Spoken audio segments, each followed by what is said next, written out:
is the Diary of a Lady Band Director podcast, brought to you by the Passion Is Network.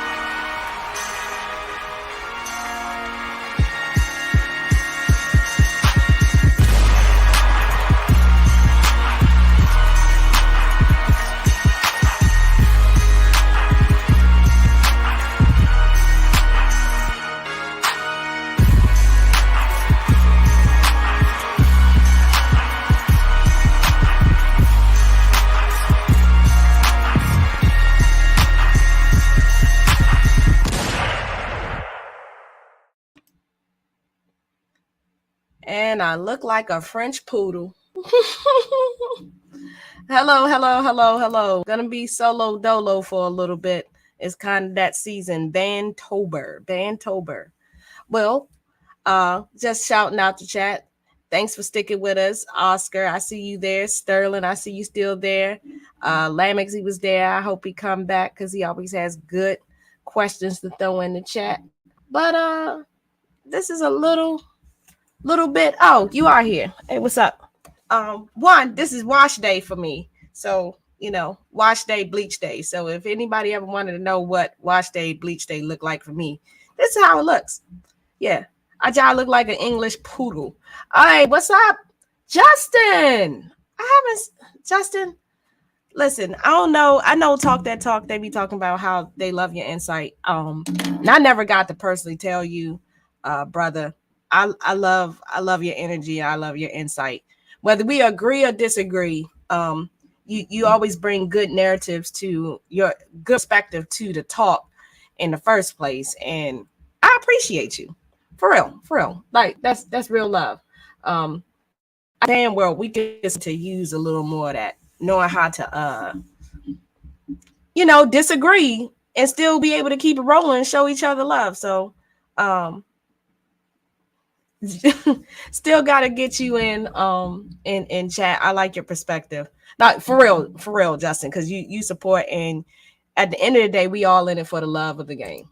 So last week we had some questions, and I haven't really talked about a lot what I'm doing right now. A lot of people know, some people don't know. Like I left one position that was kind of the highly coveted band position to try to stretch my wings out and go to the collegiate level. And the opportunity came out, and I'm at University of Maryland, Baltimore County, which is a PWI. And it gave me a different perspective outside of my HBCU, for real, because let's be honest, HBCUs, we love them, but there's some stuff that I don't know, there's some stuff that ain't always good. But I stand to say it's kind of like your family. I can talk about it, but you can't talk about it. If you ain't go to an HBCU, you can't talk about what it's like to be at an HBCU. That's my opinion. I'm sticking to it. So I'm gonna drop this question in the chat, and I think we already pinned it. It might have been pinned already. I want some dialogue from you all today. So the question is, one, do you think the demands of a performing ensemble negatively impacts music major engagement in their music department? Do you think that how much time we got to spend in our performing ensembles if you're a music major, do you think it could be a distraction? I have my opinion, and my opinion, I had a private studio instructor who was Asian.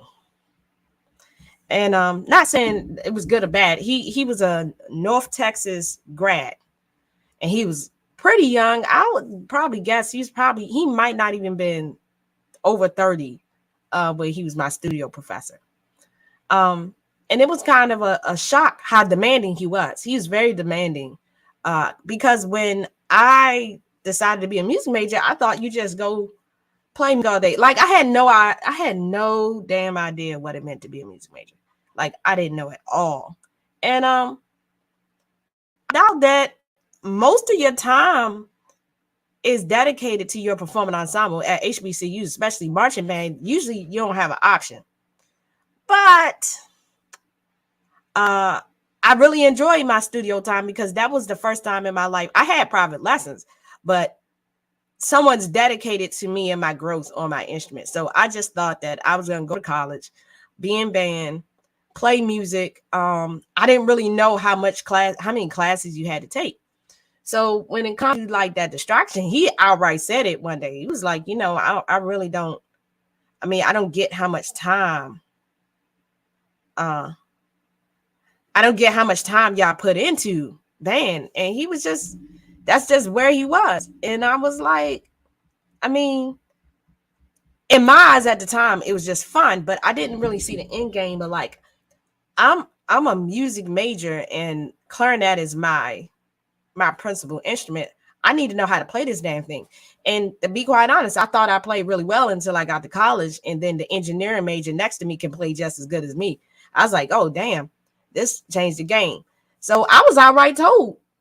I was told for real that it was, I don't know, it was a distraction. I don't know what y'all think. Oscar, you said it's all pending on the relationship of the professionals in that department. I agree. I think I personally think Oscar, Emily, and Justin, that our department had a really pretty good relationship when it came time to like for the band to perform. We would get that little letter with the letterhead, Morgan State band, and we got to go here. Yeah, I know Morgan State travels. We just don't travel to games. We go to stuff that a lot of people, at least back then, we would go to stuff that a lot of people didn't go to. But the professors are kind of like, okay, well, communicate with us in your work. Will you get back or turn in? Really, a lot of professors would like turn in advance, and we were pretty responsible with that. But I hear stories about, the music department kind of being versus the band or vice versa. Like, and Shell told me, like at Southern, I didn't know that band, I didn't know that band rooms weren't in the same building as like the music department sometimes. Like that's some crazy sugar honey iced tea. I never knew that. Oh, we got Lauren in the house. Hey, how you doing?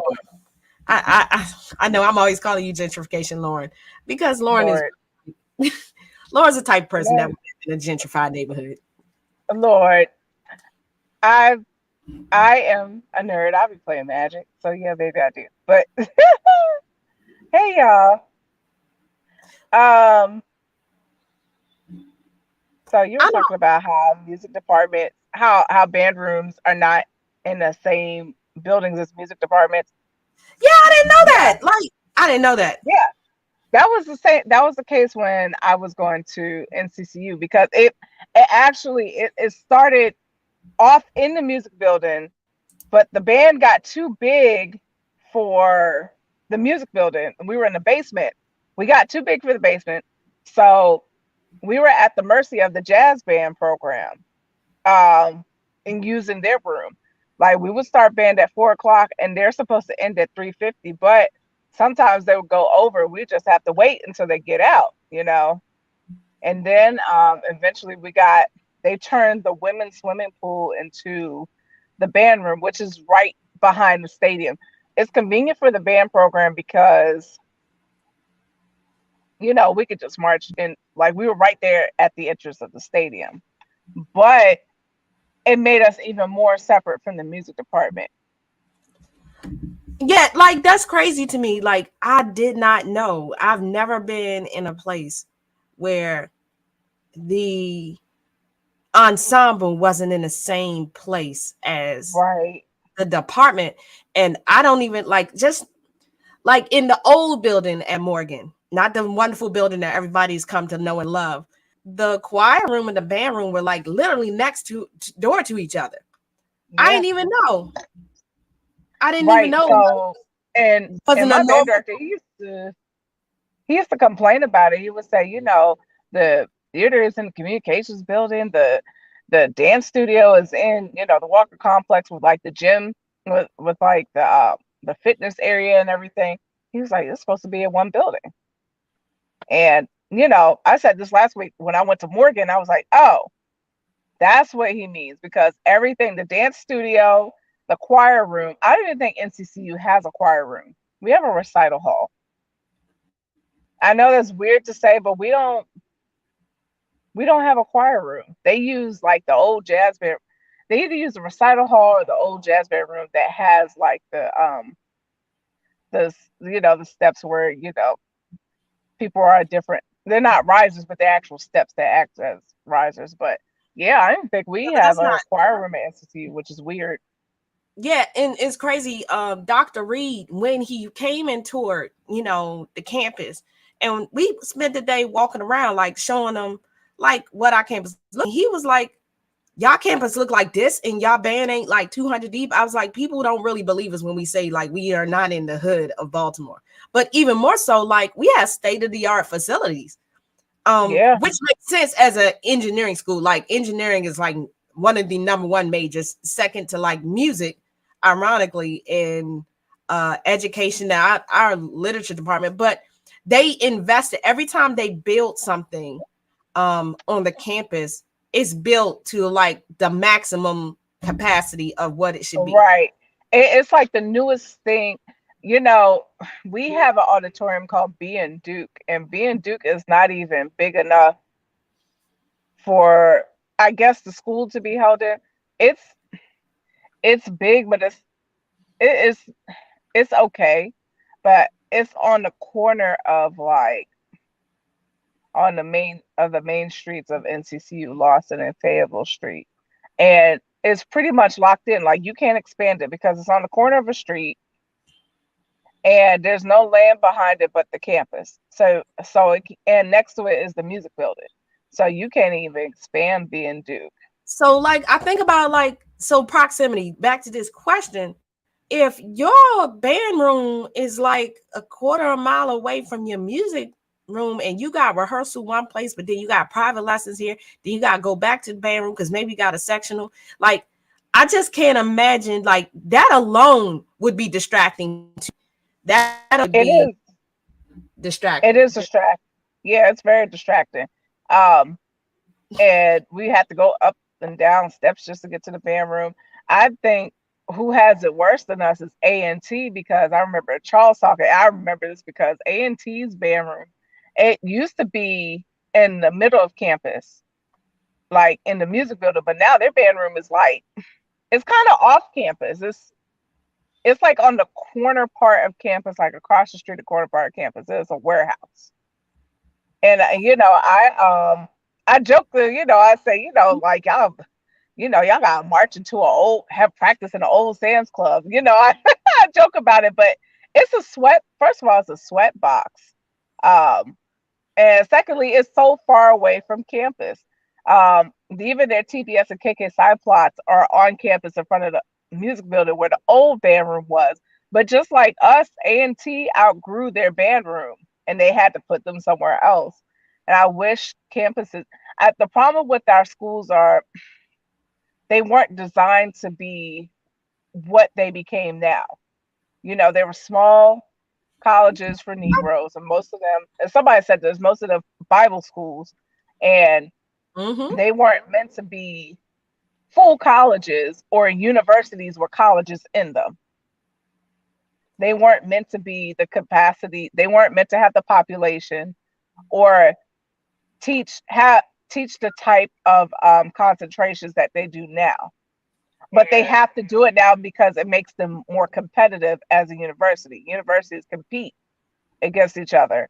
So they have to offer more things to have more students interested in their program. And it's funny you say that. Like people used to be like, why'd you go to Morgan? I was like, man, you seen our campus? Like, I don't know. I come from a different type of upbringing and background. You couldn't have got me. I did go to A&T. I wanted to go to A&T. Let's just say that. I wanted to go at A&T because Roosevelt Pratt told us pretty much that's where we're going. Like the start of everything. But I got on campus and I was like, because like if you live in Maryland, Maryland has a high population of affluent African Americans. Like it's the Right. highest population, like historically, and we're not talking like a new thing. This is like 40, 50 years. So when it comes to wanting to, I don't know, when it comes to wanting to be at a school just because the band is good, that don't work on people with money. It don't. Like I was taking private lessons with somebody in the military, like from a military band. Even though I grew up kind of without a lot of money, my expectation for like where I was going to go to college and what it was going to look like was really high. I was turned off by dorm. So now I know more about being a music major. If I knew I was going to have to walk after rehearsal to like the music building here and then go, like if I knew that was going to be, that would have turned me off from the start. But like Oscar said, and Malik just kind of put coming off the field, going straight to theory. What? I can't even imagine. Like that's oh my God, coming off the field. They had theory at night. Like that's weird.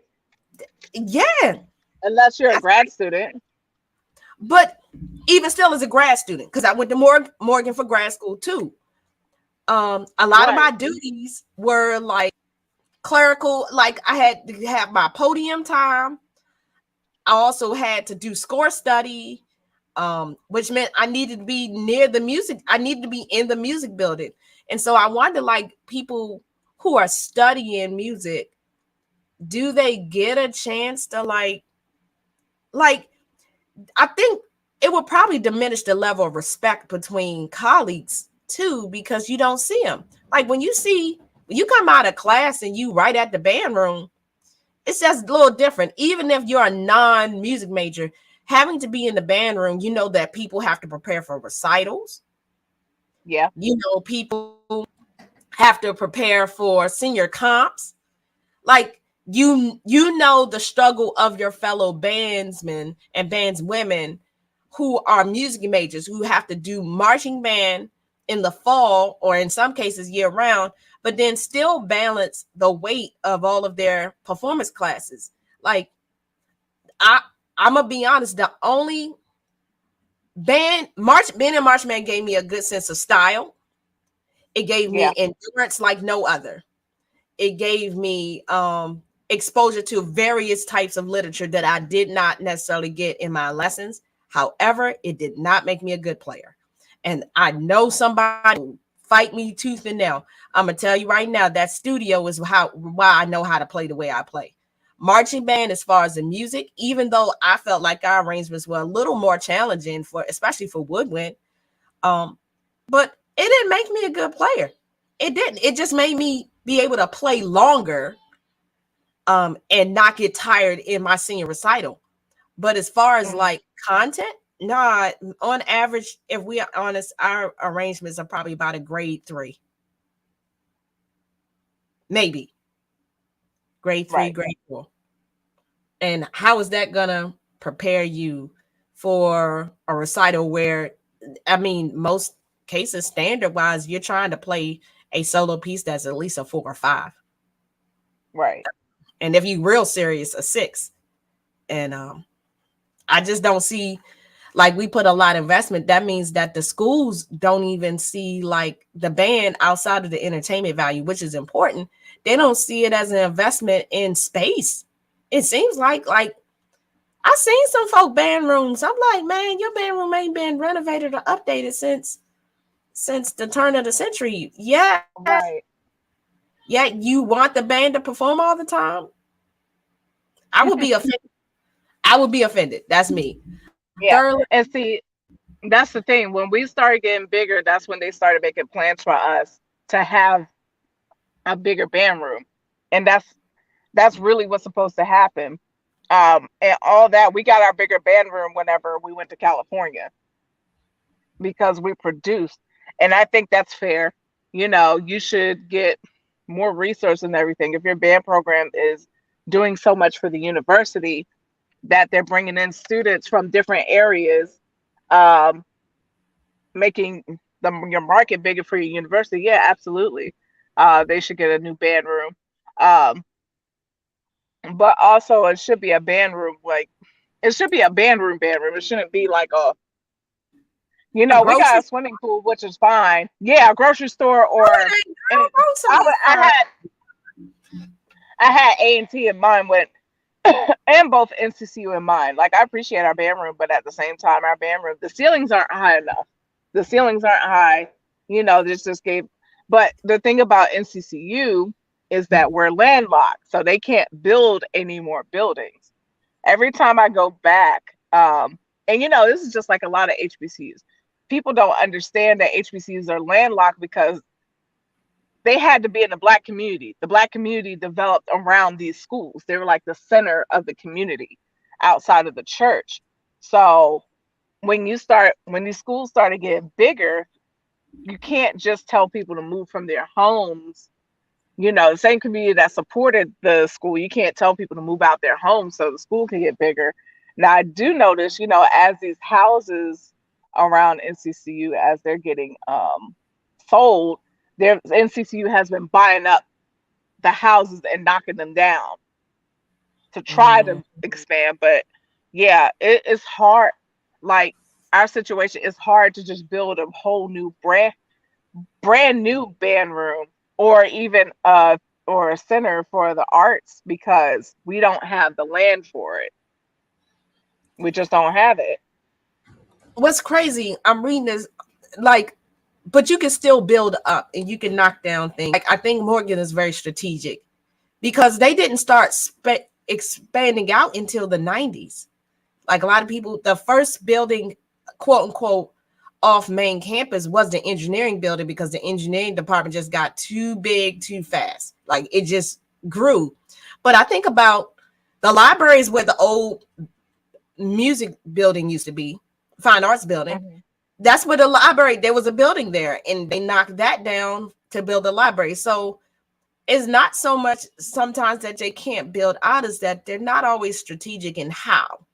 And they also put money, they find the money for athletics. And we already know that is what it is. That's why when people say, well, the band brings in money and this is this, I was like, either it's not bringing as much money as you think, or the university outside of the entertainment value hasn't really latched on to why they should have maybe the band room in the music building or whatever. Like, they haven't really been sold on that concept. And it's sad to me because I think we're a little too far into Black people going to college for this to be a conversation still.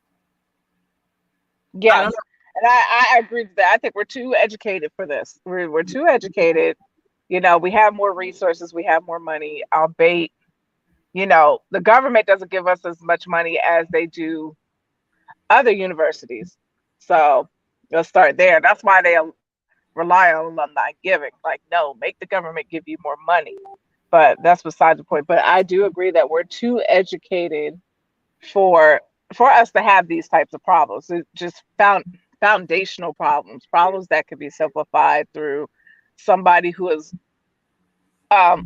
through I don't want to say an auditor or an advisor, but through a consultant who's been to college, who's been around and knows these things. That's why I kind of respect Morgan's president, Dr. Wilson, because he's a very good businessman. Because of that, Morgan is getting all types of things, making all types of partnerships, developing all types of programs, including the first medical school at HBCU in a century. Yeah, I mean, it's been a long time since HBCUs branch out into the medical field, like completely. Right, it's been the only HBCUs that had. Howard has a hospital. Now I went to St. Augustine's College, now university first. They had a hospital. I forgot what happened to it. It's like like the hospital is like in ruins. Like, there's a ruin of the hospital, but they kept it because it's a historical landmark. So look at that. Well, welcome to the chat. We got my broski. We got Drew, aka Shelman Miller, and Kyle Dorsch joining us. And I wanted y'all to be in this chat because we're unique that we are still teaching in a public school, but also teaching now on the collegiate level, like whether we are given the private lessons. And so we kind of got an insight on a different level. We kind of get to dance both worlds. And I think on the call, am I the only one at a PWI? Yeah, because you back at where you from, and Kyle, you're at Savannah. So welcome to the talk. Welcome to this conversation. This is a part 2. It's called It's Complicated because it is really complicated. It's a complicated conversation to talk about the band and the department. Is even just saying versus gives that connotation that we're not on one accord. But I'm going to tell you right now, the white school I'm at, the athletic band is an afterthought to what's happening in that concert hall. Like, it's a complete afterthought. Like, nobody talks about it during the day. It's not a part of the students' conversations. And their pep band is actually pretty popular because their basketball team is lit. So, oh no, I gotta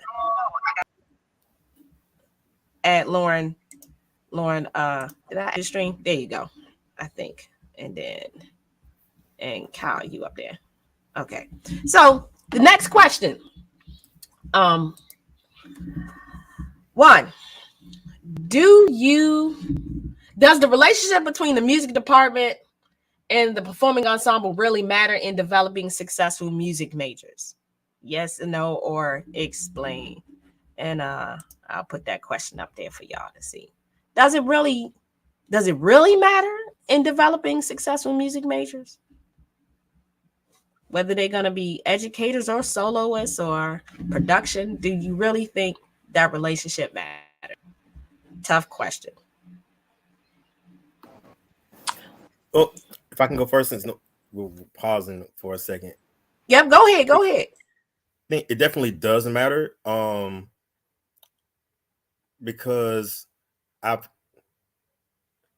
been in that mode where, as a music major, getting ready for senior recital while also having marching band practice till 10, 11 o'clock at night, wearing my chops out while getting ready for my senior recital and going through that. And I'm like, I don't want to go home. Like, I don't need to be doing this. I need to be getting ready for my hearing. Like, so that, but there has to be balance. And when there is that tension, or when the two entities are not on the same page, the kids get caught in the middle and they got to choose one. And no matter which one they choose, they lose if they got to choose one.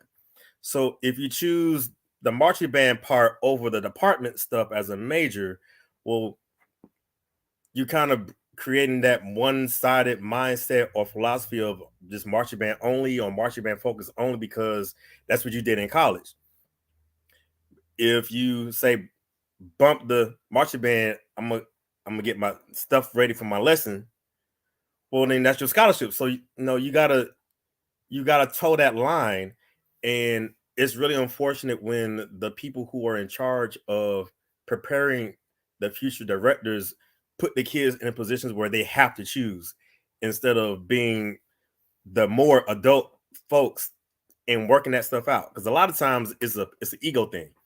The director of bands there's that pressure of like they got to put their product out and have to make sure everything is ready and all that good stuff. And then the department chair has to make sure kids go to class and get up in time so they can get out so that the program stays viable. So, but when the ego is getting away, the person that says, yeah, you got a theory test at 8 o'clock.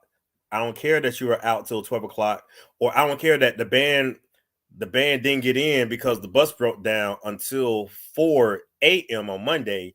You still got this test and no, you can't make it up. Like, that type stuff happens, and that's not okay. So what happens then when someone's in that kind of a toxic environment, when they graduate, they don't know how to work with their colleagues. They don't know how to work with the department chair. They don't know how to work with the AD of their high school, or whatever the entity is. You don't know how to work with people. You put a power struggle. Well, this is my program, so I'm gonna do the stuff my way.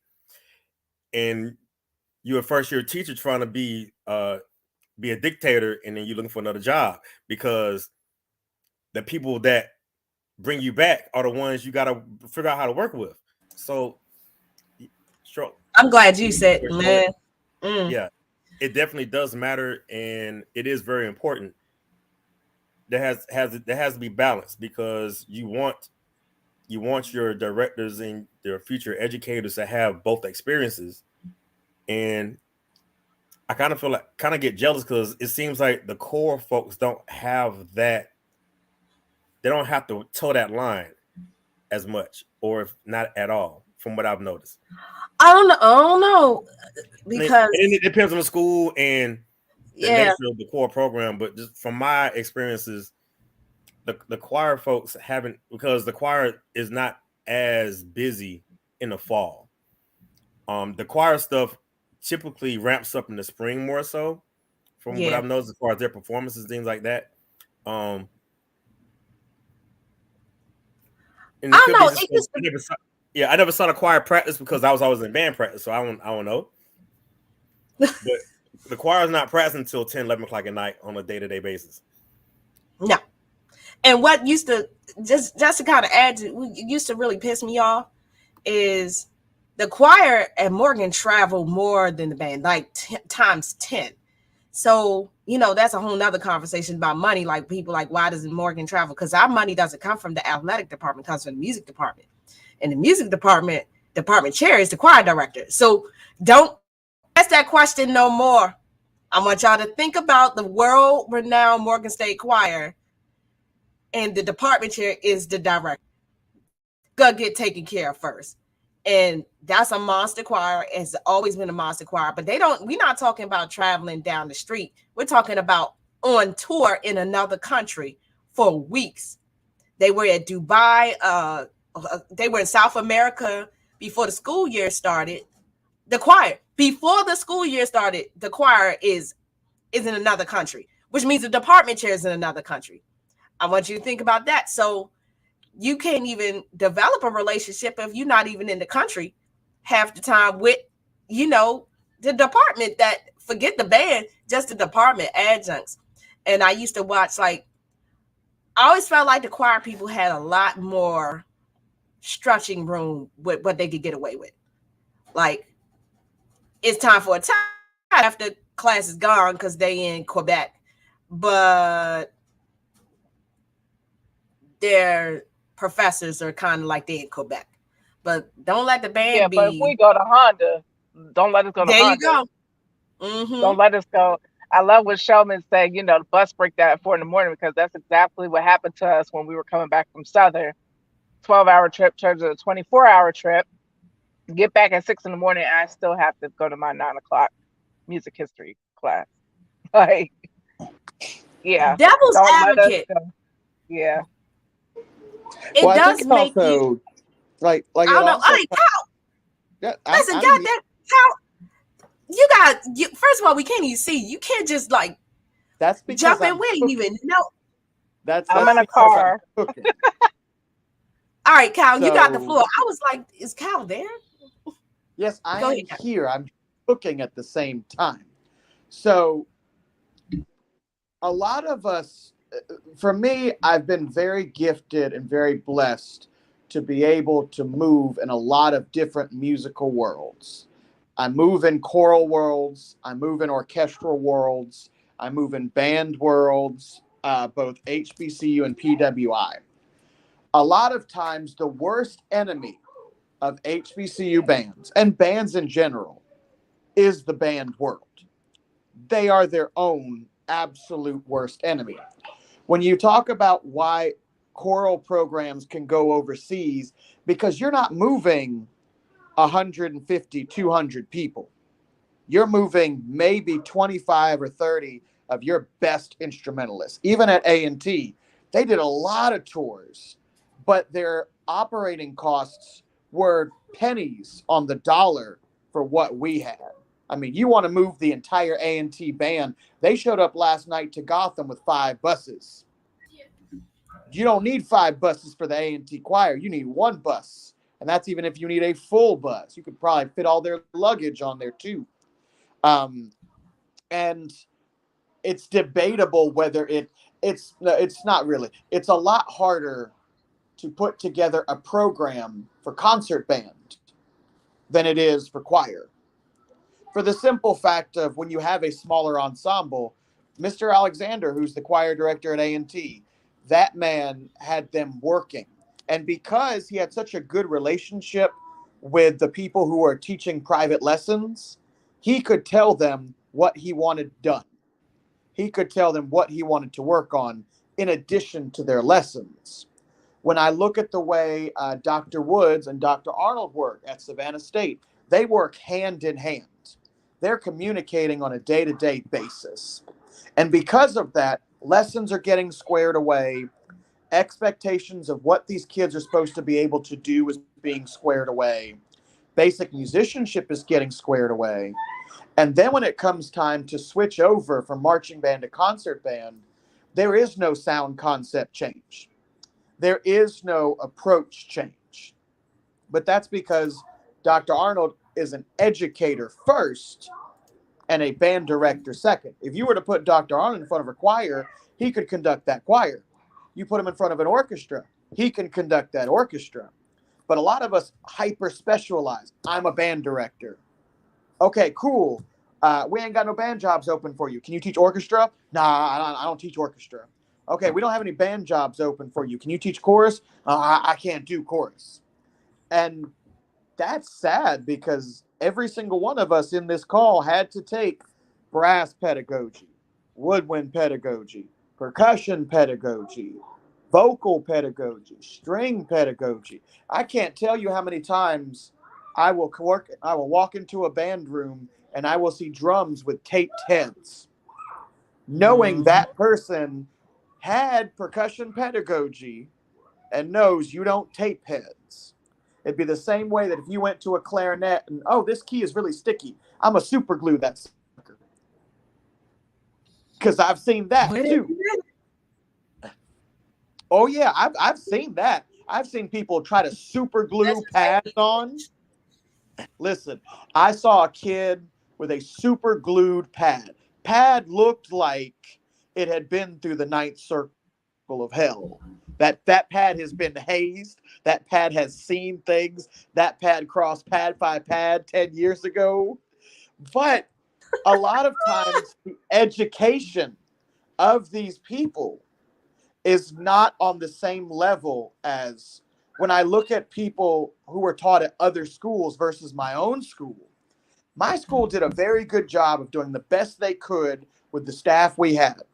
But they would also tell us, we can't teach you everything, but we're going to put you in contact with the resources that you need. Now, it's your due diligence to go look up these resources.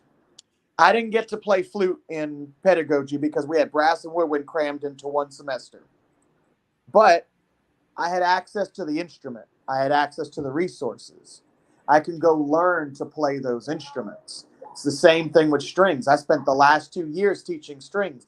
I had a whole book of resources that taught me what to teach, how to teach it, what do you need to do.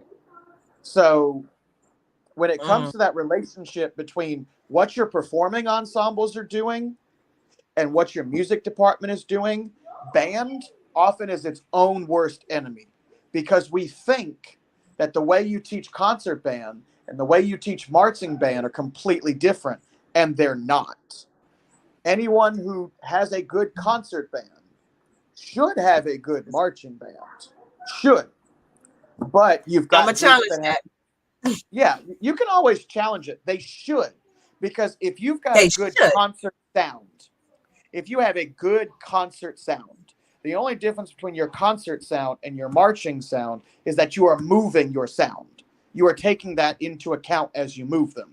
The problem is too many folks get really big into marching band and they spend all their time learning the techniques and patterns and everything, and they fail to realize everything transfers over. It's the same way if I want an ensemble, a vocal ensemble, the way I approach tonality in dealing with these tenors is the same way I'm going to deal with tonality when I move over here and now I'm teaching trombones. The same Can I way that interject for a second, Kyle? Yeah. Finish your statement, but I want to interject because I don't want to forget what you said about methods classes. So go ahead, but I got to remember that. Yeah, and every ensemble that you teach is generally going to have 4 parts: soprano, alto, tenor, bass. Even in band, you have your sopranos, altos, tenors, and basses. And we're not just talking about talking about saxophones. We're talking about, you got your soprano voices and the flutes. Your alto voice could be your clarinet and saxophones. You're moving to your tenor voices with your trombones and baritones. You got your tuba voices, your low brass voices. But everyone likes to reinvent the wheel and go, oh, well, this instrument, I'm going to put this in an altissimo register. And I'm going to teach them like altos. Real range is called real range. Yes. It's got to be in. And you know what makes me so sick about that?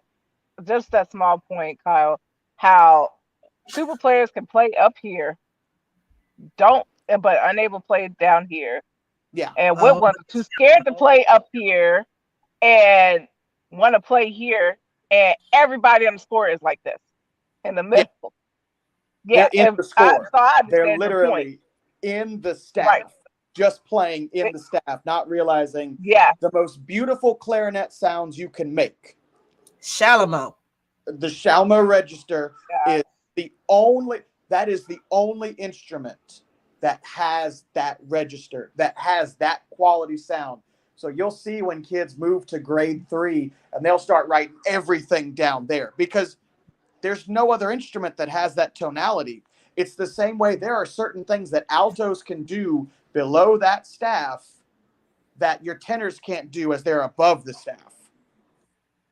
So that's what you learn in a large ensemble. But if your program is not aligning its standards to what you should be doing in private lessons, like Shelman was saying, it's an ego thing. It's an ego thing. The band director thinks, I know what I'm doing. They're going to play like this. And then your private lessons person has to go, actually, that's not what you're supposed to be doing. So stop doing that. Well, Kyle, I'm going to be sarcastic. So I just want to make sure. And Kyle's my boy. And he's my good red team brother. Isn't that being white? You know, if we take the studio professor's word over the band director, isn't that like us trying to subscribe to a European or Eurocentric mindset behind playing our instruments? Like, I'm going to put it to you this way. One of my good friends, Dr. Thomas Jones at Hampton. Now, Dr. Jones has several degrees. His last degree, his doctorate, is in psychology. Now, Dr. Jones realized that the specialists in his school were those folks that went and got their doctorates in music. So he started sitting down with those guys and going, okay, I know these advanced techniques. Now come back and tell me more. So the first time he handed out tuba parts to A&T's band, when he was working with them, he handed them 3 tuba parts. And they asked, why would you give us 3 tuba parts? Well, because this song has a bass guitar, and then it has some drone tones underneath. And then, as I was talking to an actual tuba player, they said, you need this intermediary voice so you don't have this high and low that just disappears in the band sound. He went and started getting with subject matter experts and started thinking, what do they know that I don't? And that's the difference. It's not white, it's what's right. That's the thing. It's not about black and white because, listen, a clarinet doesn't care if you're black or white. Clarinet doesn't care what kind of music you play. A clarinet is going to do what a clarinet does. And you can crank on a clarinet, absolutely. You can also drop into that Shalmo register and sound really pretty. Or you can write everything in the stratosphere and the kids can't play cleanly over the break. And then you find that out in concert band when the grade 6 isn't always, first part on a grade 6 isn't always in the stratosphere. Same thing with, other instruments. Like sometimes that range that we celebrate is not even a range that they'll spend the most of their time in, if they're a performance major, playing in. So now you got a person who's not developed in all the ranges of their instrument. But it goes to pedagogy. I gotta say this. I teach woodwind methods and brass methods at UMBC. I taught woodwind methods for 2 semesters. Kyle, you said it was jam-packed in 1 semester. We had 2 semesters of woodwind that I taught. I taught clarinet and saxophone together. And then I double reed and flute together. And those of us who are musicians know why it's set up that way. Because clarinet and saxophone are the most closely related in pedagogy and armature. But double reed is its own monster, and flute just belongs on the island by itself. And a lot of pedagogy I see as wrong is in flute. Well, just bad in woodwind in general. It's really bad in woodwind. It's not as bad, I think, in brass, because you can kind of speak one language to brass players. But even the armature from a saxophone to a clarinet is different. I see a lot of people playing with clarinet armatures on saxophone because they don't know. They don't know, or they didn't get to touch the instrument, or those method classes were forced to be in this pocket, but band is 6 days a week, 6 hours a day. Let's think about what we're doing. That question is there. You can't really be developing your future music educators if the thing they're going to do all day is teach kids how to play, and they spend all of their time playing. I've seen universities and white schools where you only do that ensemble for 2 years, and you are not allowed to do it any longer than 2 years. Well, I'm going to make a statement to your point. I think, and this is my personal opinion, when you choose to become a music educator, you should not hyper specialize in one instrument. So for me, I did 8 semesters of percussion and gave a senior recital. However, I spend 90% of my day teaching instrumentalists that are not percussionists. So I have now hyper specialized in percussion. To me, it would have been a much more useful effect of my time to take lessons in things that I wasn't good at. I needed lessons in flute. That is my worst instrument. Something about my mouth and flute hate each other. And I had to spend so much time just getting a tone out. And even today, I'm still working on it. The problem is everybody bases their curriculum on a music performance curriculum and then adds education classes as an afterthought. When really, in a perfect world, if you came out of studying music education, you would be well-versed enough in instruments. You could have your primary, get really good at your primary, but some of those years have to be spent learning other instruments, and you can't just do it in a 3-hour methods class. It's too much. And like I The said, instrument too much. a whole semester on clarinet will get you right. Kind of like my post yesterday or earlier today with Krystal's Zoom. When I first started teaching, my cooperating teacher said, when you get your job, the first conventions you go to, workshops, live in the woodwind. Well, your non-principal instrument. Principal instrument, stay there. Like you play tuba, so you don't need to be in the tuba workshops. I lived in the clarinet workshops. Clarinet, anything woodwind and percussion related, I was in there. And I'll go ahead and date myself 20 years after the fact. I still go to the woodwind stuff.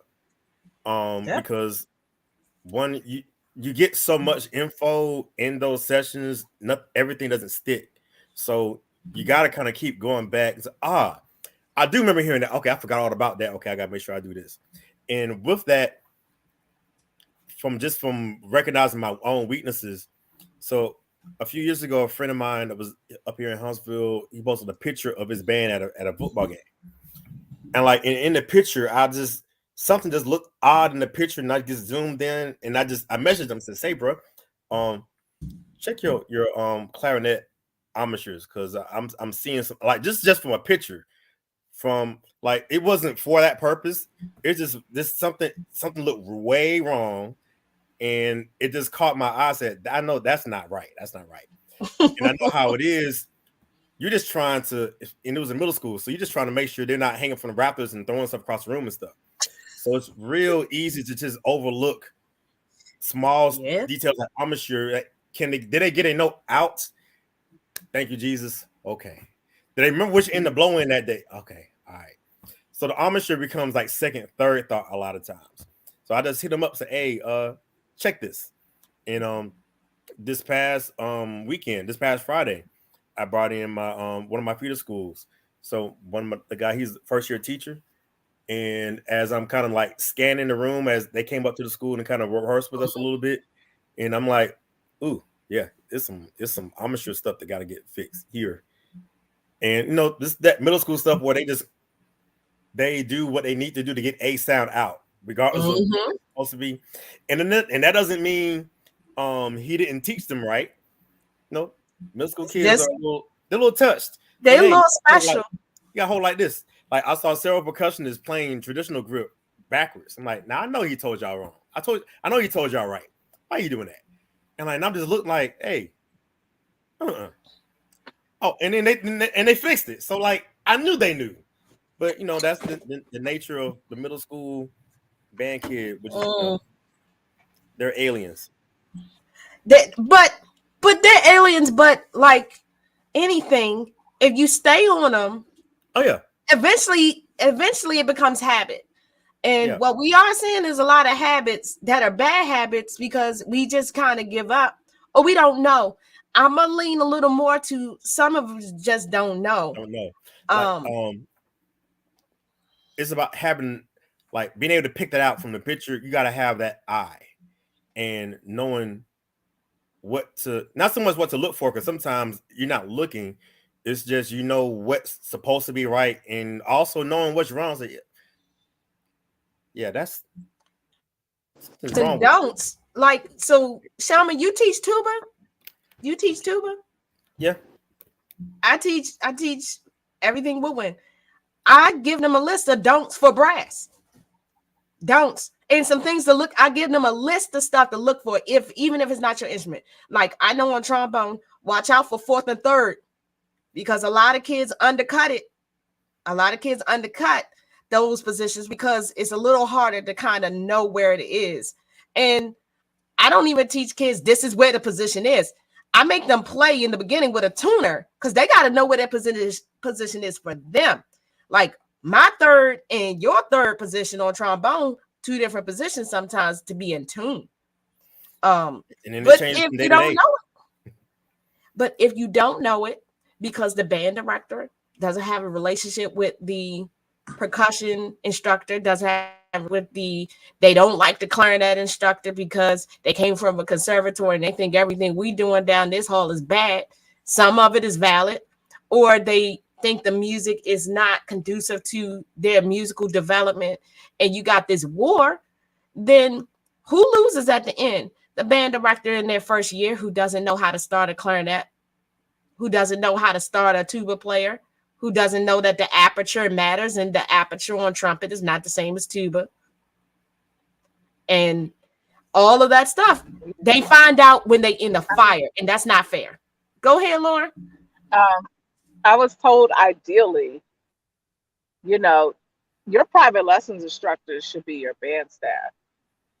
And yes, that's how, again, I'm using Dr. Reed. He was my band director. He didn't like the fact that the private lessons instructor, they taught band students, but didn't have anything to do with the band.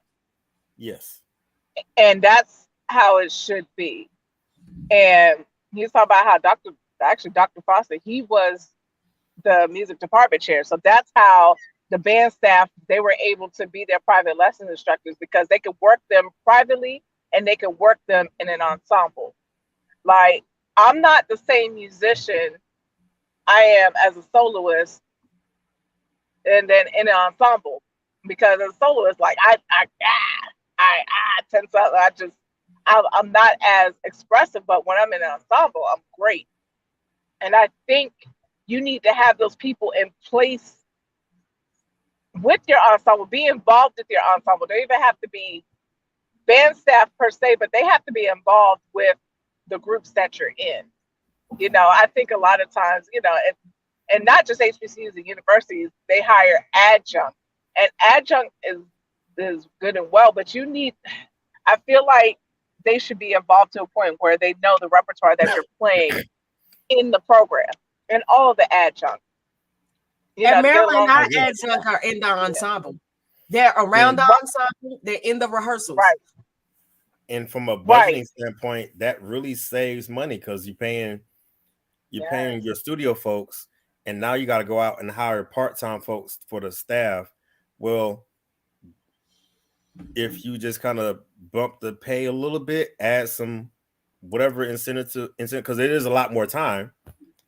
Yeah. Your private lesson studio folks are also your band staff folks. So when you write something in the stratosphere for your brass and they hitting and missing, your person say, hey, these are the exercises you need to do to be able to play that spot. Because y'all going flat when you take this up. So you do this to fix the problems that you're having in your ensemble. But if the private teachers don't know what the band's playing or working on, it just doesn't mesh. They're not married to each other. They separated. That's why I said it's complicated, because that's in some places it's not even a marriage. It's not even co-parenting. It's like I do this and y'all do that, and the two don't mix. And then we got people who can't pass praxis. Like the band director should be aware of who's going to be an educator. Like I've seen some directors don't even know that they're bandsmen, like what they actually are going to do with that degree. Like I've seen, they don't know that your band director should have been to one of your recitals.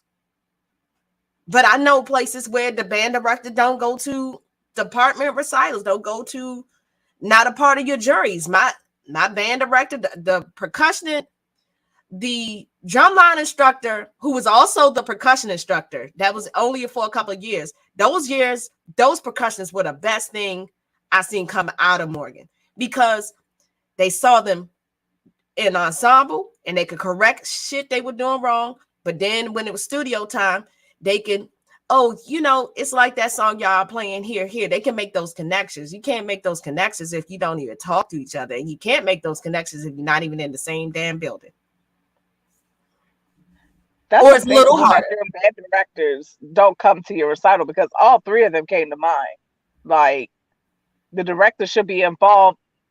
You know, I hate to know that there are directors that are so selfish with what they got going on. You know, their band is not what their students are doing, and going to their, showing a little respect and going to their recitals. I know it's a lot going on. You know, sometimes you can't make a recital because there's so many, but at the same time, especially I think at an HBCU, we're closer to our professors anyway, especially the band director. So they should want to be able to go to a recital to see the product that they helped make. And vice versa, because I know of places where the department chair has never been to something that the marching band has done, the wind ensemble has done, the flute, like they're completely disengaged with that in general. And that's just as bad. Because then that pretty much is like saying, I don't really respect what y'all do. And from the person that, I don't know. Go ahead, Kyle. I'm going to throw a massive wrench into this, because wind players, you guys live in a completely different world than percussion, in that, there are approaches to marching bands and concert band that are slightly different in pedagogy. But for percussion, I have never in my life seen a marching band that prepares percussionists. And I'm going to drop that gauntlet real hard here for a minute, because when you are in marching band, there are no HBCUs that have front ensembles. You might have had a couple that used front ensemble, but your percussionists hyper specialize in one thing. And then if you have a good percussion instructor, like obviously Aubrey Simmons and I both teach at Savannah State. He's teaching the younger kids. I'm teaching the upper level kids. But we both know there are things that we can teach our kids using rhythm and using different books that will apply when they get into the concert season and they start doing mallets and timpani. But most of your drum instructors are going to go, learn these 40 rudiments, learn these solos for Saturday. And when the spring comes, it's either they're still touring marching drums, or I'll see y'all back in the fall again when we have band camp. So percussion is one of those worlds. And Shilman, I'm glad you said something about percussion, because listen, every single year, I don't care what state you live in, every single year there's going to be a percussion clinic or a percussion thing that you can go take, and no one's going to go to it.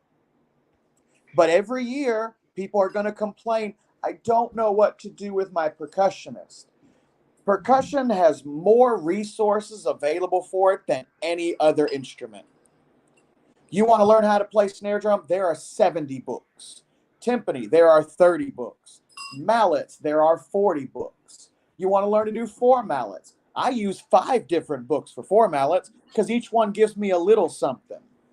Snare drum, I have 6 books for that. Timpani, I have 3 books for that. Then I have stuff for mixed percussion when you're playing snare drum, timpani, and 2 toms on the top of it. But in the same way that, and Lauren, I'm really glad your people came to your recital, because the only percussion person that came to my recital was my instructor, because he played in my recital. He backed me up in my recital. And here's the problem. The department at A&T was so small that the marching band existed in its own world, and the concert band and all that stuff was just another ensemble to make it up. That's what it was. You know what? I got something to say to that. I believe that, because actually we got a few transfers from A&T because the music department was small. Like everything, and not an insult to you or the program, because the Blue and Gold Marching Machine is doing very well now. They're doing very well. It's just that the musicians, the ones that were serious, they actually transferred to NCCU, because it was so it like you didn't hear anything about the music department at A&T outside of the Blue and Gold Marching Machine. And like this thing about that was, I remember going to Central for an event and seeing y'all's music building and going, is this what an actual music building looks like? Because when you go to our music building on A&T's campus, which is Fraser, it is sad. It is very sad. You know what? I've never been inside of Fraser, but I was just, before you got on, I was just talking about how the band used to be in Fraser, but you guys aren't even on campus technically. You guys are like somewhere in a corner in a freaking warehouse. We are in the corner, but the thing about it is, A&T has a music department in 2 sections. There's the vocal side, which takes care of itself, and the piano side is kind of in with the vocal side. And then you've got the instrumental music majors. And there may be 30 instrumental music majors that are split between music general, which is honestly a grab bag. I dare anyone to tell me what degree you can do outright doing music general. There's no certifications in that. There's no it's generally I don't really know what I want to do yet, but I'll probably go get my master's in something else. The problem that we run, and it comes down to the idea of our department exists because of the marching band and the chorus. Yes, I believe it. Yeah, it exists for that reason. And, you know, far be it from it being an Aggie, it's hard enough to give Central credit, but your music department is set up like a music department. And that's not a knock on the Aggie. That's because our resources go to certain places. They go to certain places, and a lot of them go to the band. And even not a large enough amount of resources go to the band. So I love when they're like, we need more money. I'm like, so do the music majors, but you don't hear us complain. Our percussion instructor, Dr. Mike Lasley, brought his own marimba in for us to use. He brought it in himself.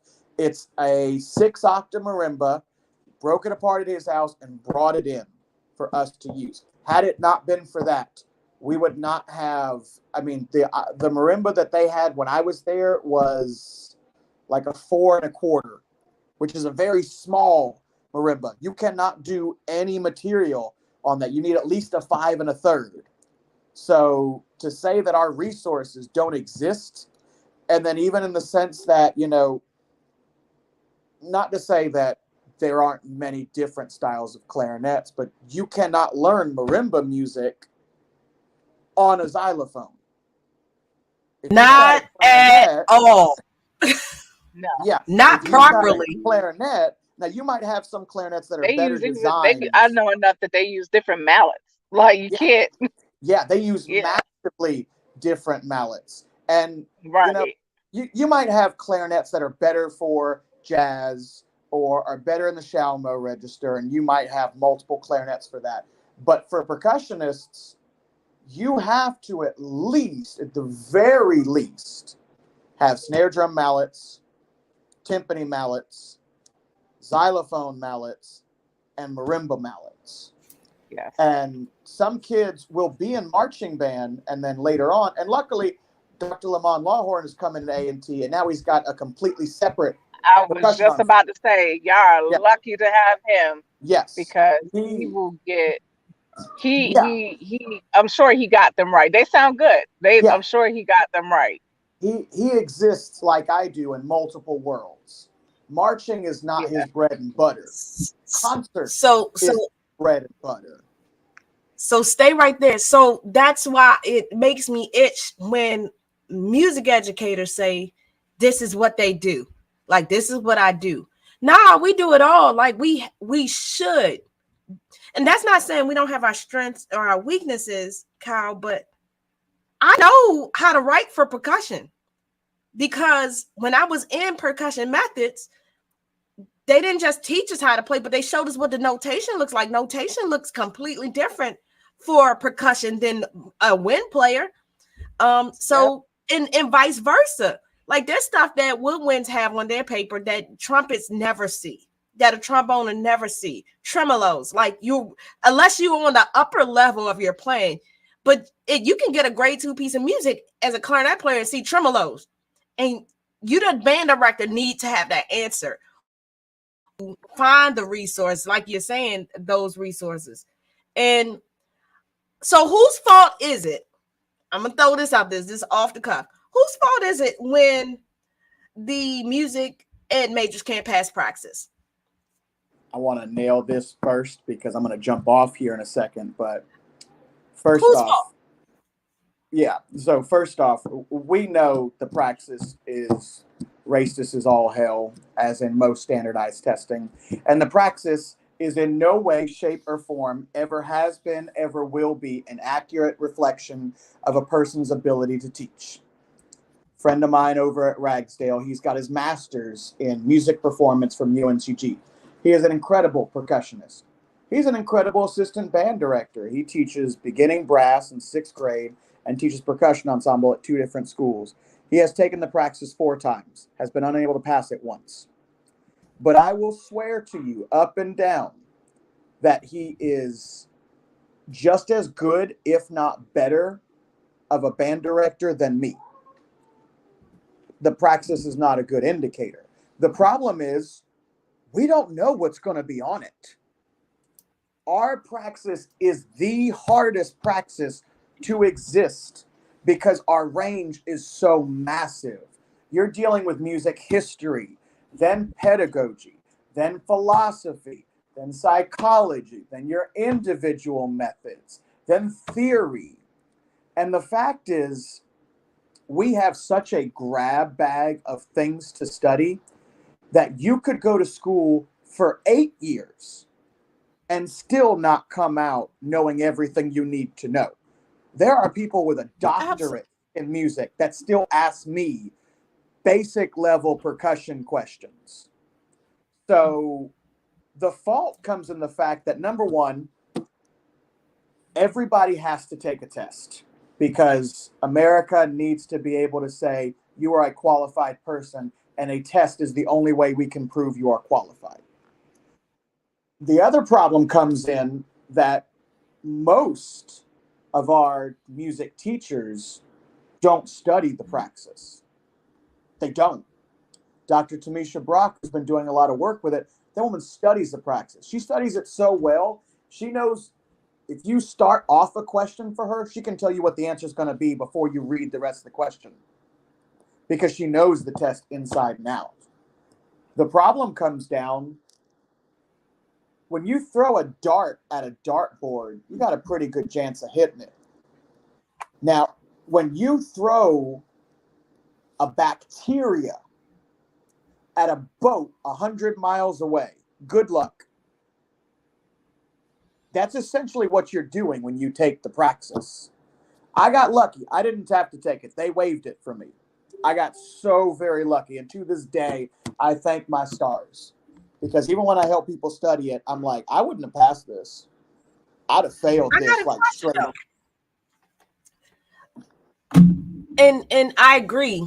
I agree that praxis is not a good indicator of how you're going to be as a teacher, but it does expose things that you're going to need to know that often has nothing to do with teaching music. Like the whole section about special education. Like there's stuff on it that you're not going to get to tell your principal you ain't know that Johnny had an IAP and these lights, these strobe lights you wanted to put in your concert will make them have a seizure. Like you got to know.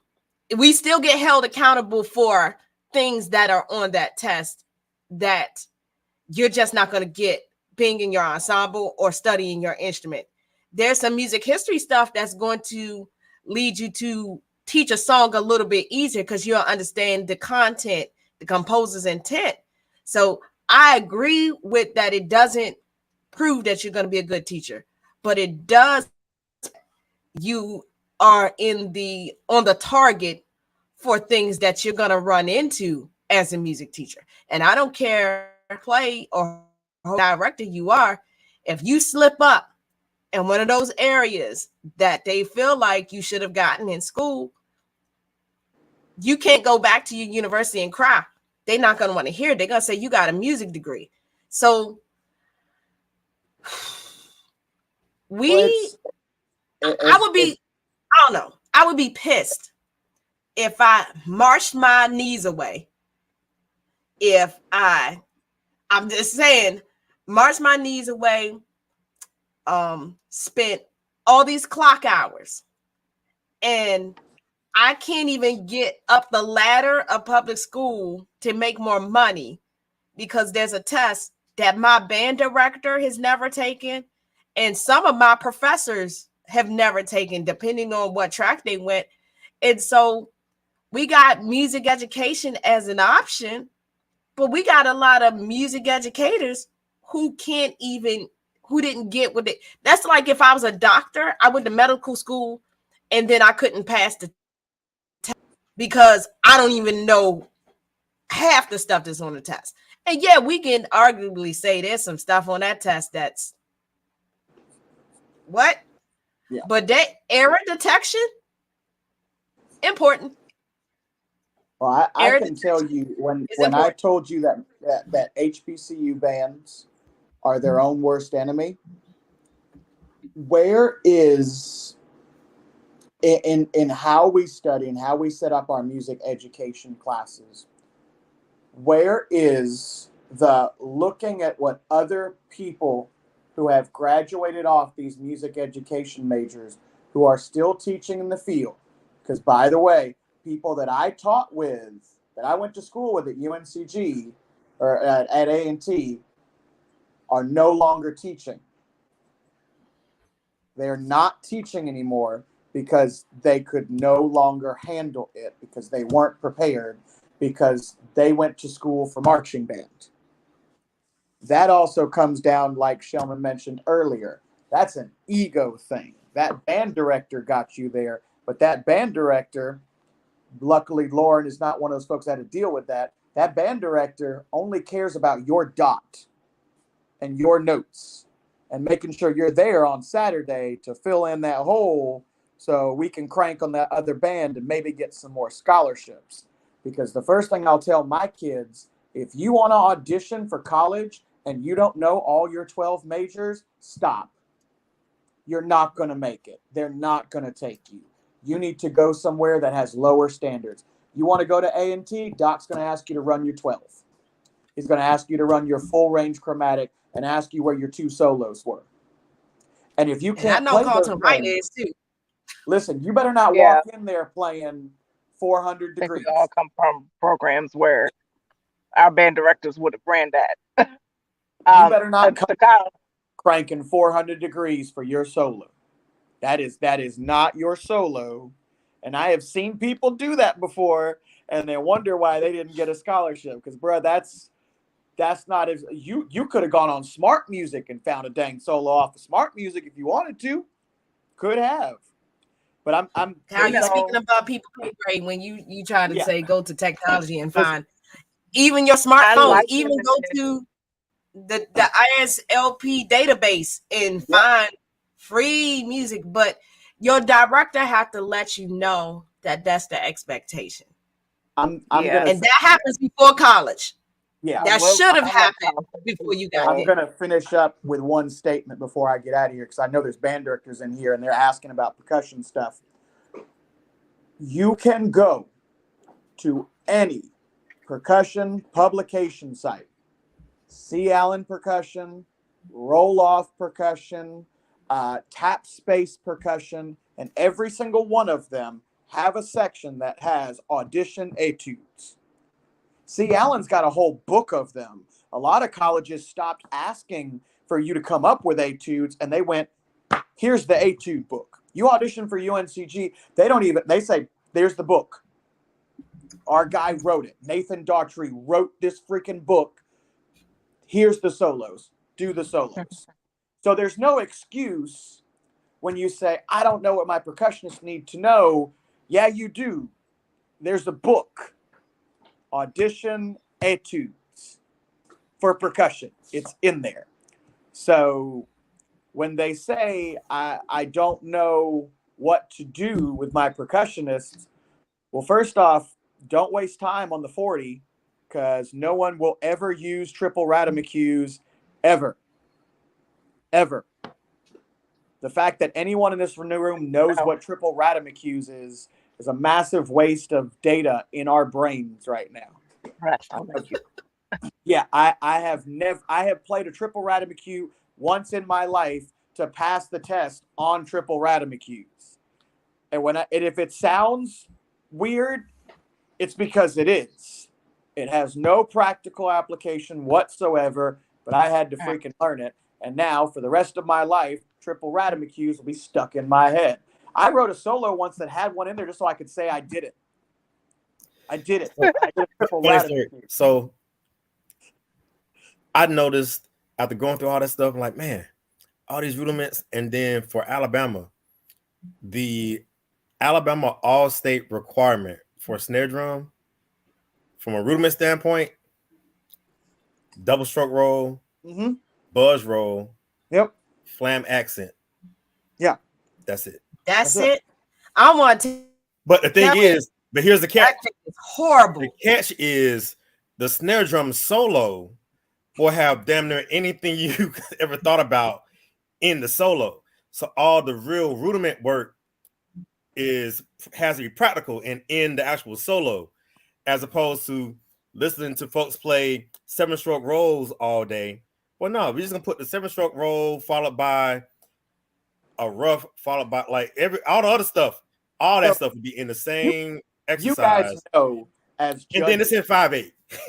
You guys know as judges, you can hear a person start playing. Play your scales for me. And I can tell you what they're going to get on their solo.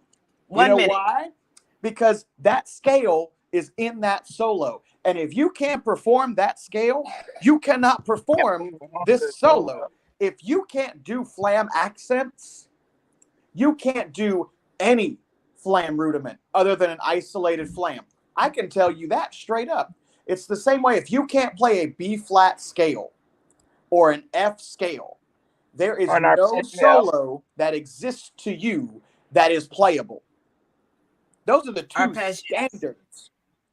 So if you can't play either of those, and it's like Shona was saying, if you come in and your flam accents look like trash, I can go ahead and assume that your solo, unless you're just Devin Miles and you happen to have somebody else teach it to you, it's going to be trash. That's why you do those first, because it's a warm-up for you, but it's a signal to the judges, hey, this is what this kid's working with. If you do single strokes, open, closed, open, and the fastest you get to is about 120 beats a minute at 16th notes, I can go ahead and assume that solo is going to be, man, it's going to be in the 60s. It ain't going to be in the hundreds. It ain't going to be a... I'm glad you mentioned, I'm glad you mentioned Devin Miles, because I wanted to bring up a point, another aspect of preparing our students for the world that we didn't bring up is the social aspect. Like, just like in drumline, some band directors are kind of pimping out their students like these athletic coaches. They recruit them. They put them on the team. Look at you. You can play snare. Look at you. I can see. Yeah, exactly. You're gonna be good. You're gonna be They put them in the band without making them successful. Just like, at these schools, top 25 schools, they put them, on the team. But these are kids, just like some of these kids on these football teams. There's a lot of these kids that are from the hood and dope. They don't have the social aptitude to be. That's a whole nother topic. I'll explain that in a very quick 30 seconds. Every single one of us in this room who's speaking right now is Greek. Cal, you got 30 seconds. Yeah, you got 30 seconds. You know that person who does no work and just shows up on Wednesdays wearing letters. That's it. They are the letter wearer. They are the SGA president, or they're captain of the cheerleading team, or they're captain of the football team. And the only reason you recruit him was because A, he was popular, B, he looks good, or C, he's good at giving you a big speech. He don't do no work. That boy is good. He don't do no work. He don't do nothing. He just shows up in letters, and everybody gets recruited. That's those people. And you know what? That's your 30 seconds, Cal. I had people in my fraternity. I'm gonna stop you, Cal. Okay. It's 8:10. I got you. Listen, I'm going to jump off here in a second, but I just wanted to say that. Listen, we all got letter wearers, and your band got letter wearers too.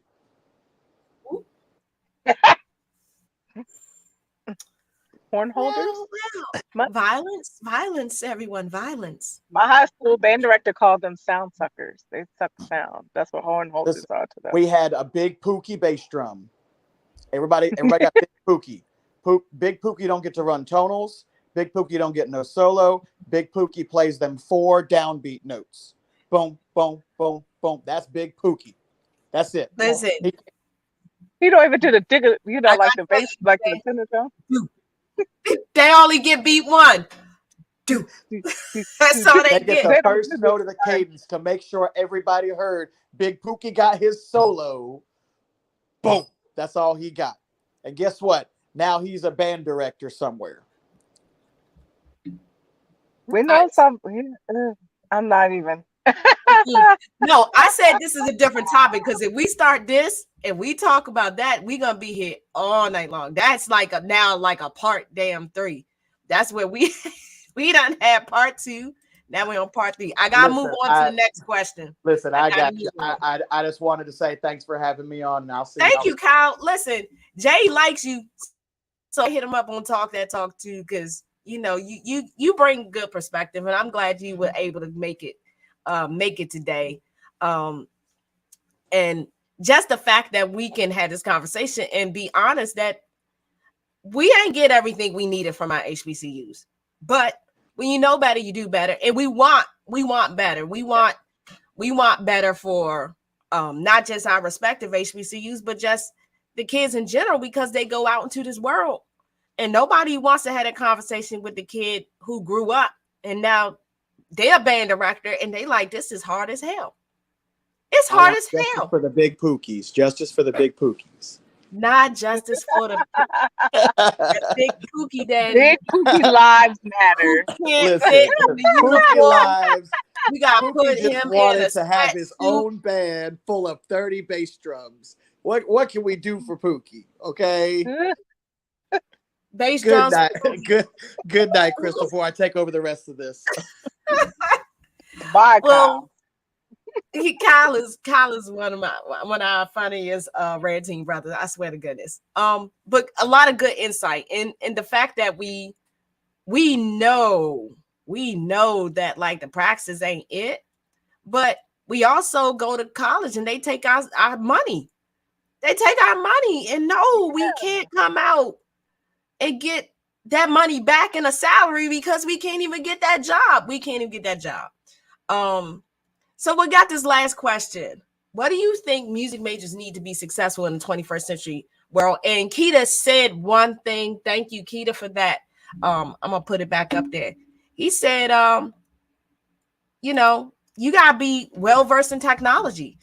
And the pandemic showed our HBCUs who was boss, because the ones who have updated the technology on campus and was kind of in 21st century buildings didn't struggle as much in that grocery store daddy that's off campus for real, that you gotta catch the shuttle to get to band, because it ain't even walking distance no more. It's literally off campus. So what do they need to be successful? Because we can talk about what's wrong all day long. Let's talk about what they need so it can be right. Let me hit this because I'm about to cut out too. Oh, we all about to cut out. Okay. Really, the biggest thing, knowing what the job really is. I thought it was just doing the concerts and field show and like that was it, but no, it's managing the parents, it's managing the administration, it's knowing your demographic, because you could be in the same city and on one area of town this will work, and on the other part of town it could be music, song choices, fundraiser, whatever. That fundraiser ain't gonna work across the street. But why? Well, like being able to read the room and know that, okay, I see my financial demographic with my parents. Okay, I may not be able to have a $500 band fee to have all the stuff I want. I might just say we're not going to do a band fee and say that and just make them just fundraise. Like, I got to know how to navigate all kinds of possible situations. I think I'm going to just scale it back and just say this. The biggest thing that up and coming music educators need to know, have your philosophy of education, period. Know what you want, know what your values are, and because your philosophy will drive everything you do. So at first, my philosophy, and know that your philosophy should evolve as you teach. Because when I wrote down, that first assignment, write down your philosophy of music education. And I copied whatever was in the textbook that sounded nice. And you know, so every time I had a interview and that came up, I had my textbook answer that sounded nice. And then I started teaching and it shifted a little bit. And it got away from the kids being able to play to just the kids being good kids and molding my students just to be good people. And by focusing on like the more so the character development, the music began to take care of itself. Because if your character is right and you know you're screwing up this measure, you're not just gonna keep screwing it up. The character that you have built is not like, let me go work on this because I'm messing up the group and I know that I'm important to the group. Like that group minded concept or this way of thinking is what the world needs more of. And it was really evident when, you know, you gotta wear a mask. I'm not sick. I don't need to wear a mask. I'm not going nowhere, so I shouldn't have to wear. I don't feel good. I don't need to wear a mask. Well, the folks who were in band that were like the real musicians that understand that what you do affects everyone.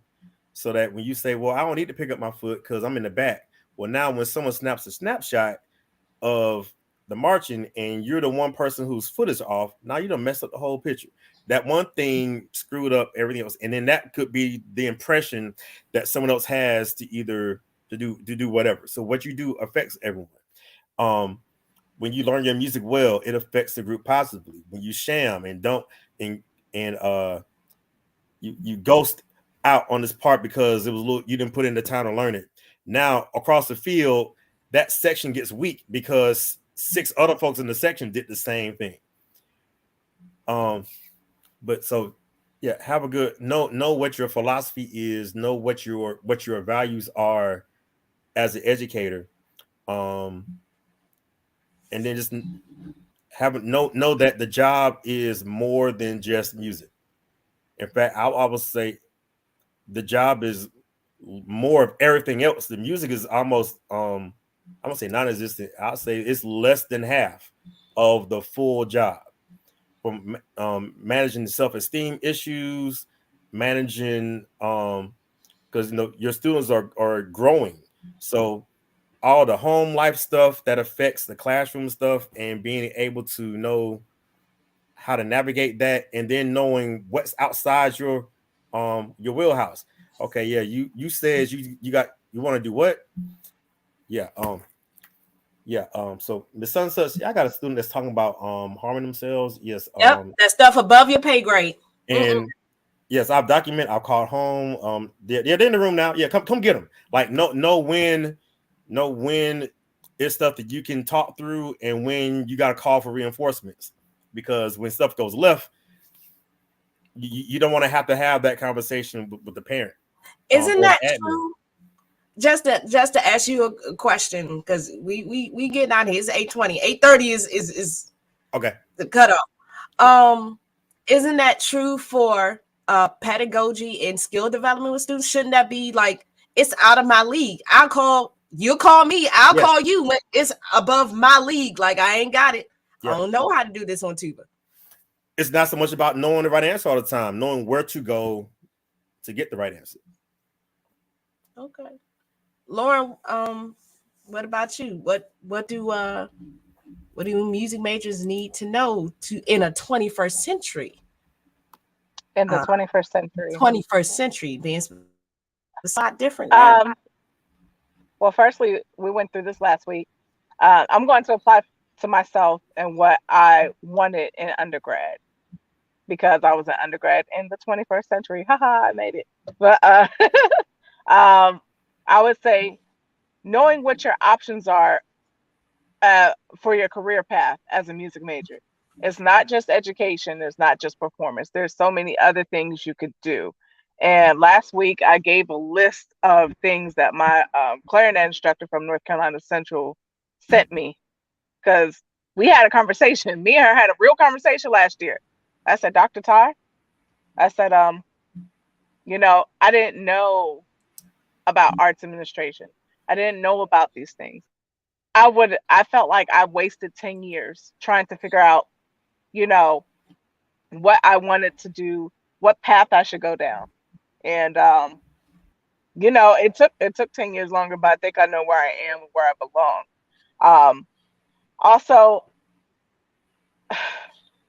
we really need to be involved. I guess professors need to be more involved with their music majors to see what they want to do. Sit down and have a conversation with them and ask them, why are you a music major? What do you want to do with this? Because what are a lot of advisors doing? I don't know. Probably nothing.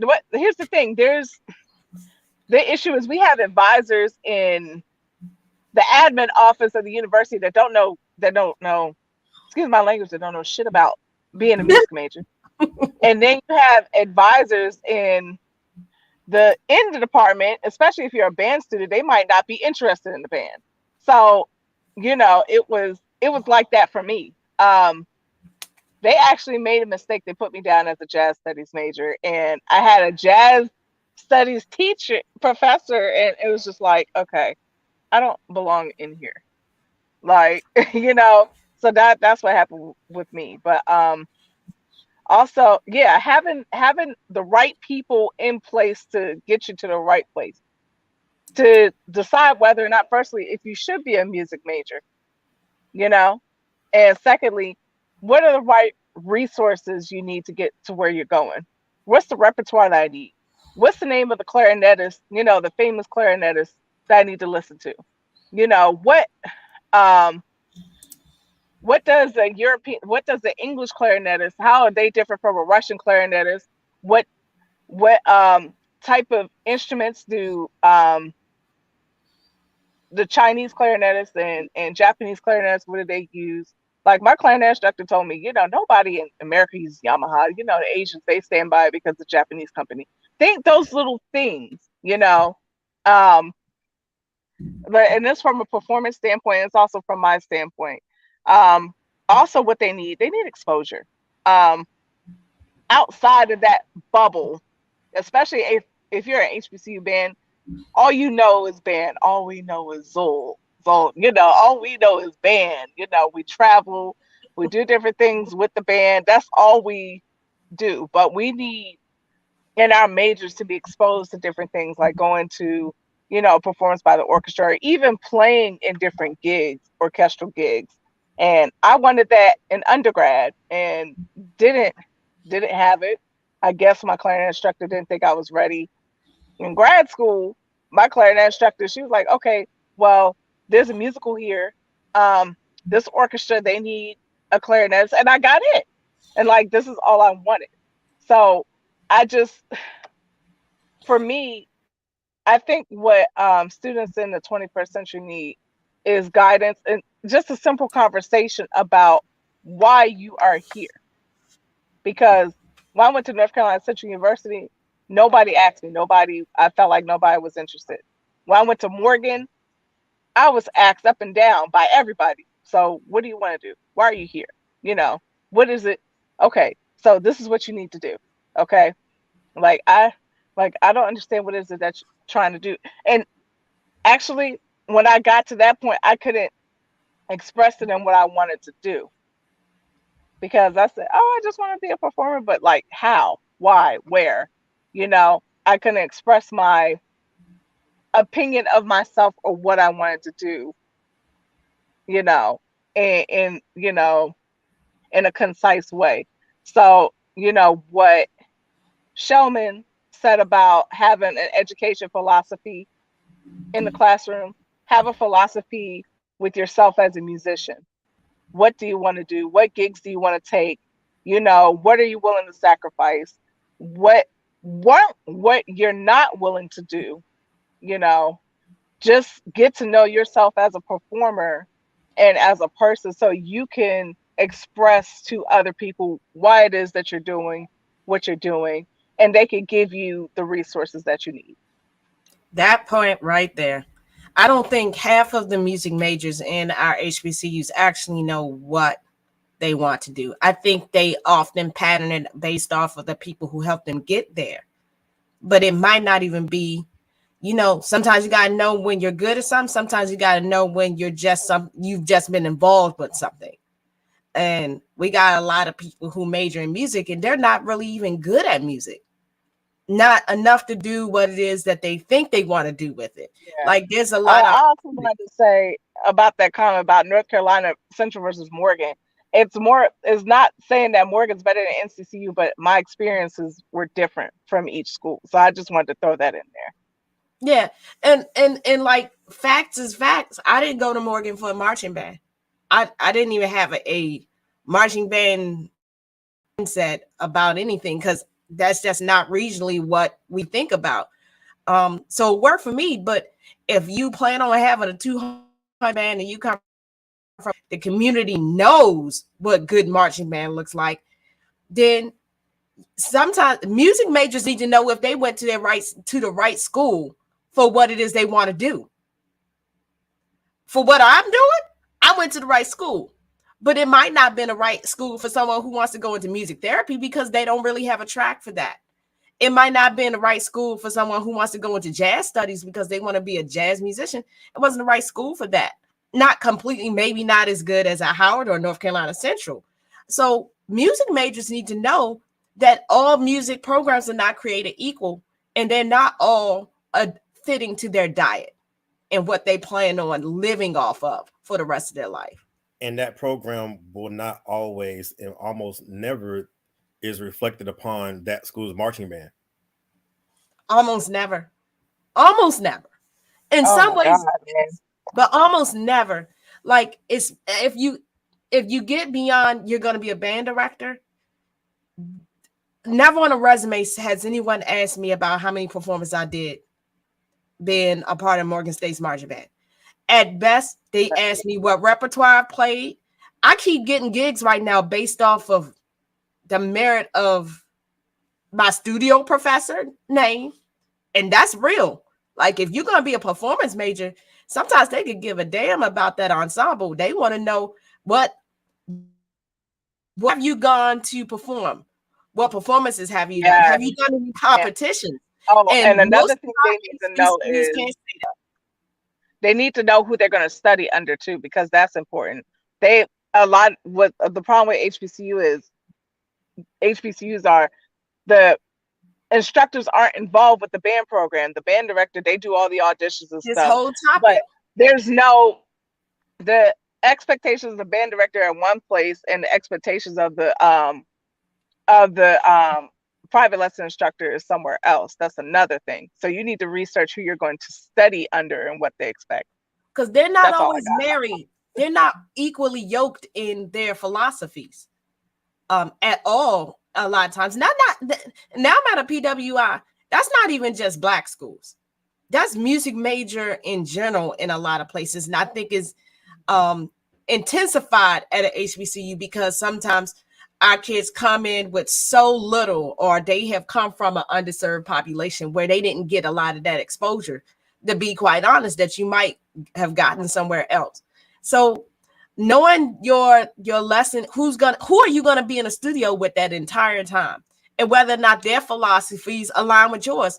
I changed my major from composition to conducting because my philosophy in grad school didn't align with the person who was teaching me composition. And it wasn't that his philosophy was wrong, but it didn't mean that mine was wrong either. I was like, I want to write music for a symphonic band, and I want to get stuff so it to be sellable. And that's a different mindset from someone who's writing for intellectual. I'm like, yeah, but I need a regular paycheck and I need my stuff on the state list, not for some upper echelon that isn't even reflective of me as a student. So when it comes to this topic, it's complicated. It absolutely is complicated. And it's not unique to HBCUs at all. But I think we hyper focus on certain things that we do well. And that's not a bad thing. It comes from, well, y'all don't know how to do this like us. And we wear that like a badge of pride. But at the end of the day, when we leave our university, that badge is going to not mean as much in the different places we're going to walk in, the different fields we're going to walk in. I'm telling you, nobody has ever asked me what was my last show, what was my last field show at Morgan. I tell you what they have asked me. Oh, and then they're so surprised, unfortunately, when it comes to Black and brown people, when you have an answer like, oh, yeah, I played that undergrad. And you're an ensemble. And they're looking at you like y'all play like music. And I'm like, yeah, about to say an insert word. Yeah, mother. Yes, I didn't just sit there and dance all day long, but that is sometimes what they think about us erroneously, because I'm sitting on here with 3 people trained and well-versed in a lot of different genres, not just this or that. So music education majors, they need to know that they need to be well-rounded. They never know where they're going to end up. I sure as hell didn't know. You need to be well-rounded, and you need to be grabbing as much information from as many different resources as possible. Don't take your band director's word as God. That's a hard one. Don't take it as God, because they even have some shortcomings you might not realize till you in the field. And you're like, oh, I just realized my band director didn't really know anything about woodwind pedagogy. My band director didn't really know. And same with the music department. The music department really didn't prepare me to have a marching band because I don't know how to write drills. It works both ways. That's the time. Keita, yeah, that's that right there. But at the same time, how much of self-pride kicks in and they take it on themselves to go find the info for themselves. And you know what, Keita? That's the kicker right there. Music majors need to know how to find information outside of the 4 walls that they're in, and be willing to do it and know where to find it. Real quick, so we can go. I'm glad that at A&M within the recent years, they pushed the majors to attend AMEA and Midwest. So you get outside of those 4 walls where you kind of get into the group think, and like everyone has the same thought process and same outlook and same all that, until you get outside of that and hear just different perspectives. Like, well, I didn't consider that. And then that kind of just doesn't necessarily make anything wrong. Gives you a different outlook, different approach sometimes. And sometimes a different approach is a better approach. So absolutely. Yeah. Oh, Justin, don't start that violence. When a student find out that their teachers taught them some shit wrong, that's an uncomfortable conversation. When a child, I've even seen it on high school level, when they come to you and they're like, I didn't know there was more notes. I have had clarinet players. I didn't know there were more notes than the ones that I use my left hand for. And I was like, you don't know any of the clarinet. And they find out. That's a pissed off kid. I know a friend of mine who took over in a new position was working the school fight song and is looking like, wait, y'all not playing that right. But that's how they've been playing it under the previous director. And then he was like, that's not what's written. And he legit had to had to break down the rhythm and explain it, and like, no, it goes like this. And then the kids were like, oh, well, how come it turns us into, like, when I say they got upset. And it's not my guy, he's not trashing the previous director. He's not saying no ill words about nothing. He's just teaching the kids and fixing stuff that ain't right. And the kids are saying, man, I wish we had learned this. I'm a senior. I'm just now learning how to break down 16th note. Like real talk. I'm like, dang. But yeah. The problem with kids is you can't treat them like they're dumb. They hate their intelligence insulted. Because for one, a lot of them already think they're grown. So there's that, they think they know everything. But also they want to be given a chance to do things on their own and with the right type of knowledge. So, it's embarrassing to do something with to perform when you have the wrong and knowledge. confident. It makes them feel stupid, just like adults. They don't like to feel stupid, just like my current adults. kids, when I'm explaining stuff, like, man, Mr. Social didn't teach me nothing. I'm like, you probably don't. But I heard the groups. I'm like, yeah, he probably did. I don't know. That's my worst nightmare as a band director. Like, I don't want ever a kid to come back and like spit hot fire at me because I didn't teach them. So I tell them, I'm transparent. I'm like, I don't know, but let me call Shelman.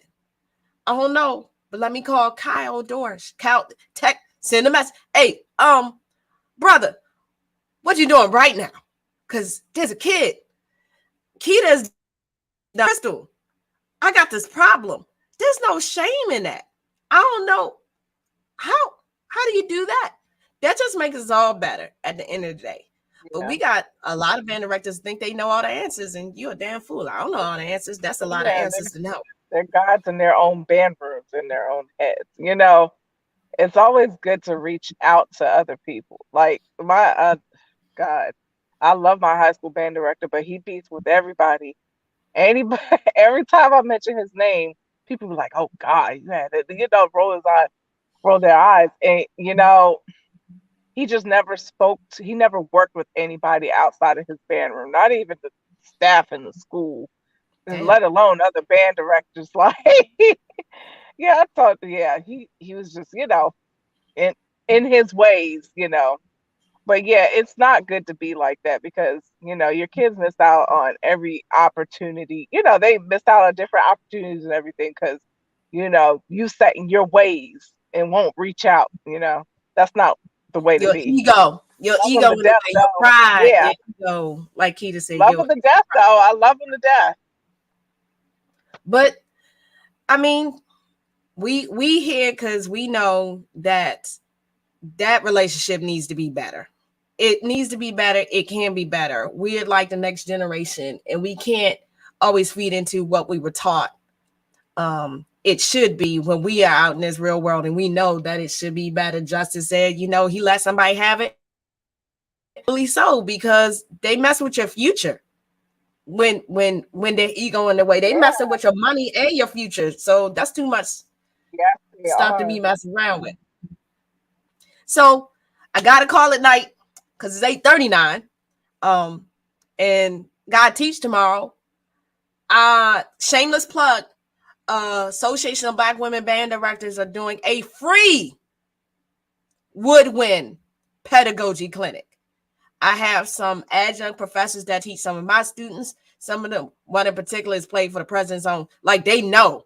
Like, I was like, I'm not going to say I'm doing clinics because I'm not going to do clinics, not because I don't trust my information, but sometimes we just need somebody else to say it. And so it's free. The sign up is on my page. I posted in a couple of different groups. Fill out that. Is this geared toward directors or students or both? For real, it's really geared towards directors and how to approach your students with certain things and troubleshooting. Got it. And it is broken up. It's going to be broken up. Like, there's general information, but it's going to be broken up through, you know, clarinet, flute specifically, double reed specifically, and saxophone specifically at a point in the clinic. So if you come in and you like, okay, there's going to be breakouts and you need to talk to the saxophonist for the President's Own, they're going to tell you, yeah, maybe don't do that. Or even fill out the form, pass it, spread it. It's free. Black Women Association. I'm the professional development person. We're going to do one for brass and percussion. But when it came to filling out this form and this survey, everybody is saying woodwind. So I wanted to go with that first. Thank y'all for your time. You my brother from another mother, Showman. Lauren, you the gentrifier. But you know what? We all need somebody who's bougie, and I love my fall and I love my pumpkin spice. Leave me alone. Thank y'all for listening. Thank y'all for coming out and sticking with us today on this conversation. Hit the like, daddy. Hit the share. The link for the form is on my Facebook page. You can find it like anywhere. You know, you can find it like I've shared it a lot.